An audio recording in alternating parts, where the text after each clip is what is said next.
22 જાન્યુઆરીએ અયોધ્યા ખાતે રામ મંદિરની પ્રાણ પ્રતિષ્ઠા મહોત્સવ છે અને આ પ્રાણ પ્રતિષ્ઠા મહોત્સવમાં આખો દેશ તેમાં સહભાગી થઈ રહ્યો છે। ત્યારે ગુજરાતમાં પણ અલગ અલગ જિલ્લાઓમાં અને શહેરોમાં લોકો રામમયમાં મશગુલ બન્યા છે। અમદાવાદના પૂર્વ વિસ્તારમાં આવેલ દેવસ્ય ઇન્ટરનેશનલ સ્કૂલના બાળકોએ પણ ભગવાન રામની શોભાયાત્રા કાઢી હતી। આ શોભાયાત્રા વસ્ત્રાલથી રહી એસપી રિંગ રોડ ઉપર ફરી હતી, જેમાં 200થી વધુ સ્કૂલના બાળકો, આચાર્ય અને શિક્ષકોએ ભાગ લીધો હતો। તો સ્કૂલના બાળકોએ રામના અલગ અલગ પાત્રો ભજવી ભગવાન શ્રી રામના ચારિત્રની ઝલક દર્શાવી હતી। આપને જણાવી દે કે અમદાવાદ સહિત ગુજરાતભરમાં પ્રાણ પ્રતિષ્ઠા મહોત્સવને લઈને પણ લોકો ઉત્સાહમાં છે અને લોકો ભગવાન રામના પ્રાણ પ્રતિષ્ઠા મહોત્સવમાં સહભાગી થવા આતુર છે।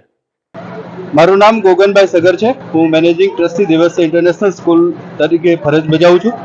આજરોજ 22 તારીખે ભગવાન શ્રી રામ અયોધ્યા પ્રાણ પ્રતિષ્ઠા મહોત્સવ હોવાના નિમિત્તે શાળાની અંદર પણ એક અવધ જેવો માહોલ છે અને આજરોજ અમે શ્રી રામ ભગવાનની નગર શોભાયાત્રાનું આયોજન કરેલ છે, જેની અંદર વેશભૂષા સાથે રામાયણના પ્રસંગો સાથે જુદા જુદા કૃતિઓ છે એ બાળકો દ્વારા રજૂ કરેલ છે।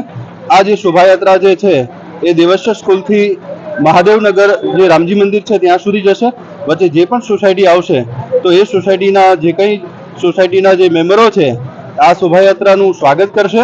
અમારો મૂળ હેતુ જે છે એ હિન્દુ સંસ્કૃતિની જગાવવા માટેનો છે અને બાળકની અંદર રામાયણના પ્રસંગોને સંસ્કારનું સિંચન કરવાનો અમારો મૂળ હેતુ છે।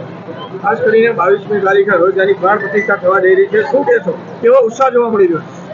અમારા શાળાના આંગણે ભગવાન શ્રી રામ જ્યારે અવધમાં પાછા ફરેલા હોય અને અવધમાં જે રીતે આનંદ હતો એવો શાળાની અંદર પણ આ અવધ જેવો જ આનંદ શાળાના શિક્ષકો, શાળાના સંચાલન, શાળાના બાળકો અને વાલીઓની અંદર જોવા મળે છે અને અદ્ભુત પ્રેમ શ્રી રામ પ્રત્યેનો અને આખું જે આપણું શાળા પરિસર છે એ સંપૂર્ણ રામ મગ્ન થયું હોય એવું લાગે છે।